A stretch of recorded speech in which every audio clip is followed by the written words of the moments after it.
Welcome back. Oh, we talked about the Mariners winning, real estate winning.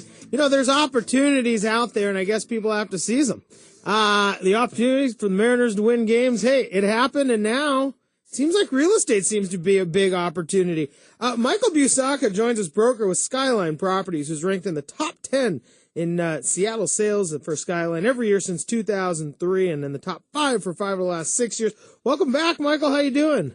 Outstanding. Thanks for having me, Ben. Last time I saw you was about a month ago, and you had fallen off a bike, and you look good. It all healed. Yeah, I bounced back from my ineptitude. I appreciate the compliment. Oh, absolutely. It's good to see that you don't have to wear the Band-Aid that pretends to be your upper lip.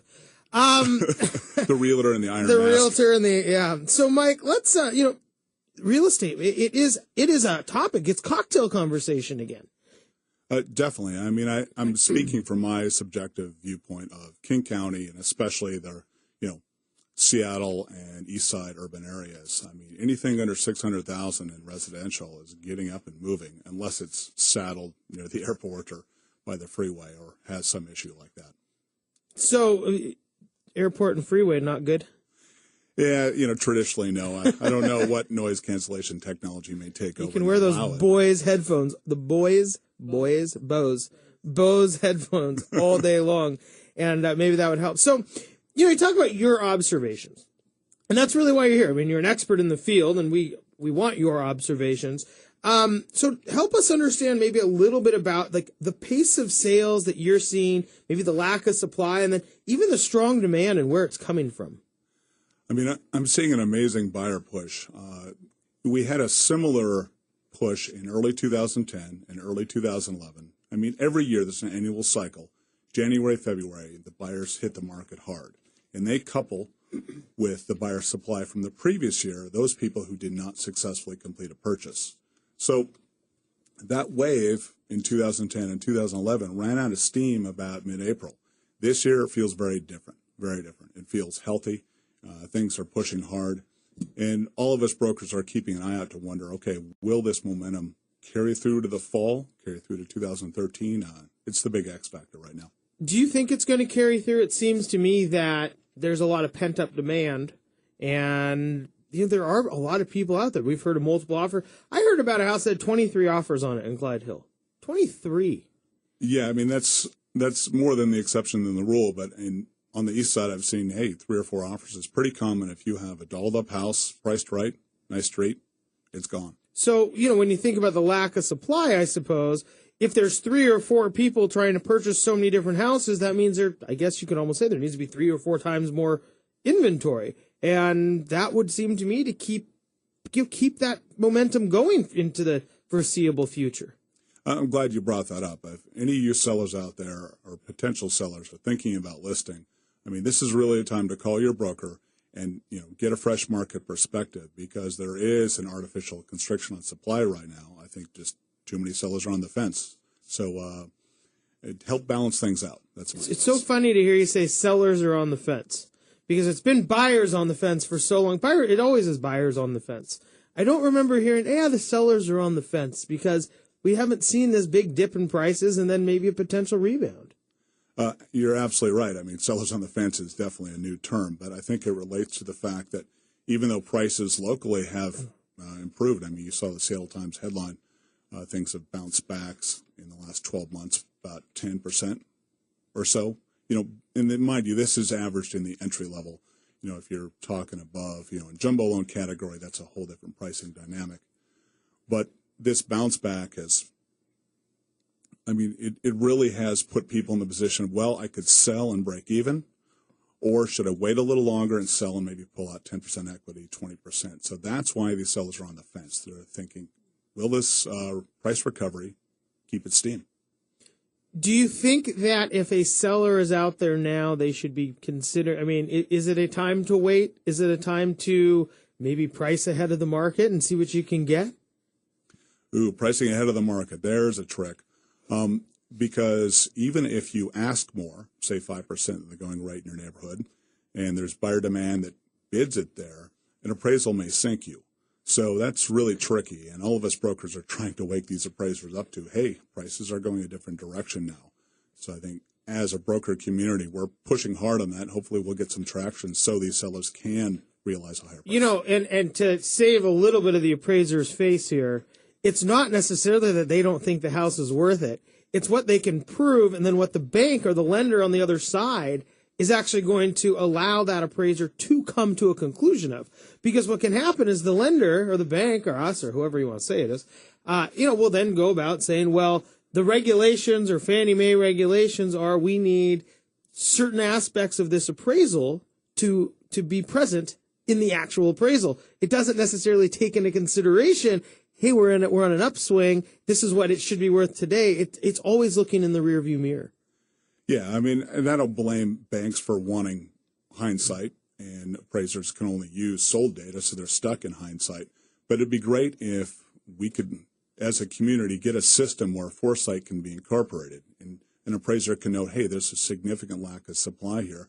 That's why this house was bid up 5% over what it would have sold for 4 months ago. Sure. So then when sellers are considering selling a house right now, what are some of the biggest things that they should be thinking about? They should absolutely be thinking about having immediate appeal. I mean, as a seller, you want to think about that buyer coming in your house and falling in love with it now. And that means keep the heat on. Don't be frugal with the lights. You want it warm, well lit, smells good, and then, get the Febreze out, baby.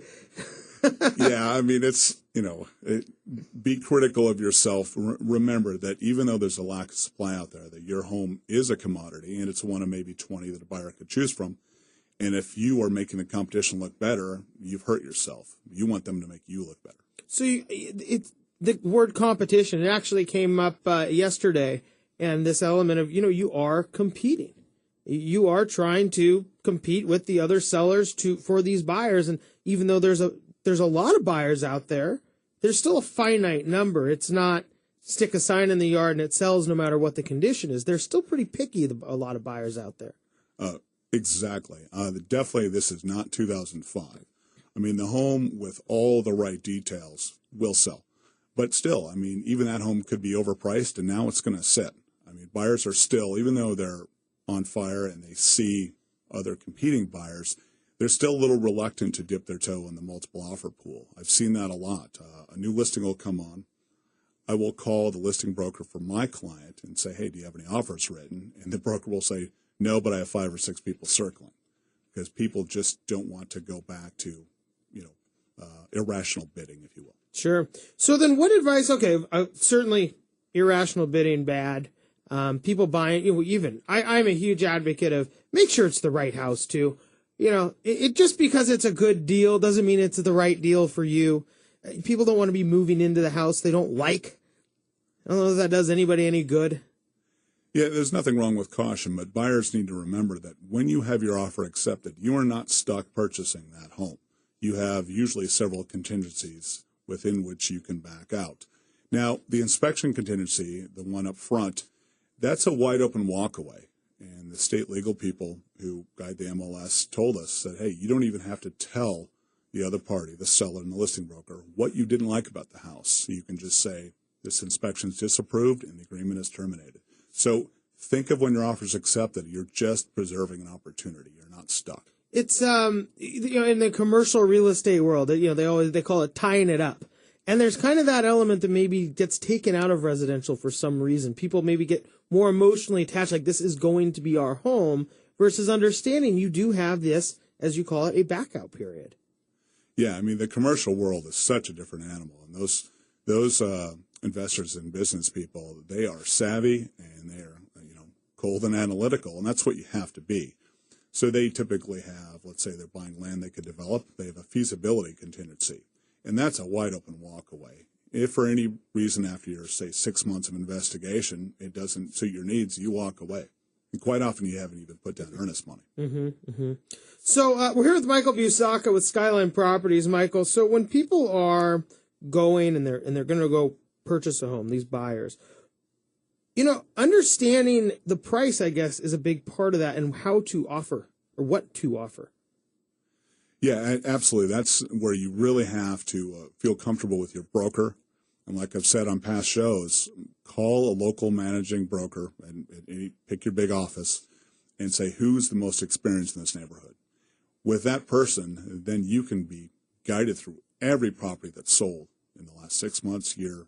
You pick the time frame. You can go through the MLS, and then you can tour anything in the neighborhood. Even if it doesn't suit you, you then have the context to say, hey, you know what? This proves to me this home was worth $20K more than what I thought. And then you're also, I guess, able to, make a case for why you're offering a certain number rather than, as you said earlier, yelling numbers back and forth. Absolutely. I do like to yell, and I love numbers, so, who knows? Yeah, this is less of the haggling skit from Monty Python, and just more this negotiation should be a calm, methodical debate over what enhances the value and what subtracts from the value. And that's how buyers and sellers can get together and arrive at a number without infuriating each other. Because quite often, they just yell numbers back and forth until one person yells loudest. You ever seen like an upset seller maybe leave like a piece of dead fish in a basement or something on their way out because they got upset? Not precisely that, but I've seen some acrimonious sales, and the more we can move away from it, the better. Yeah, it would make sense, right? You really don't want to piss off the person whose house you're about to essentially buy and move into. Exactly, or at least you may not like each other as buyer and seller, but you can agree that both sides played fair and that you worked hard on each other, but you really negotiated a fair deal. So do you think it's not really the buyer versus the seller? I mean, that's not a real good mentality to go in with. Yeah, that's if I can offer one strong piece of advice above all else, as a buyer, you need to understand it's you versus the marketplace. And here's why. Sellers make pricing errors all the time, even with their listing broker's help. So if you have a home that's been sitting on the market, sitting there at $500,000, and you think, I'm going to beat them up, I'll get the seller down to $450,000. Hey, you pulled it off. You think, hey, I got one over on the seller, but the house is only worth $425,000. You paid $25,000 too much, and appraisers don't always catch that. Conversely, you see a home at $450,000, you're in a bidding war, you have to pay up to $475,000 to get it, and you think, man, that seller got over on me. What if the home's worth $500,000, and now you're in the driver's seat? Or what if you just really like the house?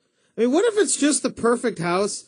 I mean, I had this conversation a while back with a friend of mine, and we bought our first house together in Queen Anne, and the seller and us, we end up kind of haggling over a couple $1,000s, and we start thinking, in the long-term scheme of things, what does the $1,000 or $2,000 mean? We really like this house as kind of a joint deal with each other, and so I think people kind of get lost a little bit in trying to get the deal, and maybe don't always realize, wait, this is actually where we want to live.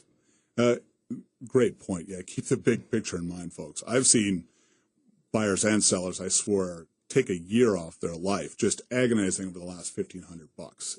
Sure, it's real money, but proportionally, it's maybe not worth a blood pressure spike. Yeah, right? Oh, yeah, who knows? Who knows what the medical bills could be after, right. Or the toil on your marriage or your kids or all the other things that come with the stress. Michael, we have to go to break, but just last question, and then stick around for the end of the show because I want to get some more of your opinions. But so you talked about this buyer push. Do you think it's going to last? Do you think there's going to be buyer demand through the rest of this year and into 2013? I think things will cool off a bit. Late summer, they always seem to. August is just the dead zone. Everyone goes on vacation. But when families come back from that Labor Day break and the kids go back to school, things are pretty good September, October through mid-November. Of course, the holidays are kind of another dead zone too. But I think locally will be fine. What I would love to see, and mind you, I'm just an amateur economist like everyone else, if unemployment could get down near 7%, I think locally we'll be strong. Values won't retreat anymore. Yeah, well, I know that Aubrey, who's coming up, Aubrey Cohen, can speak also to the connection of jobs versus the real estate market. Again, that's Michael Busacca with Skyline Properties. Thanks so much for joining us. Stick around when we come back. Aubrey Cohen is going to join us from the Seattle PI, and we will talk a little bit more about real estate, and maybe he will let us know about what the job market has to do with it. We'll be right back. You're listening to Brashenomics.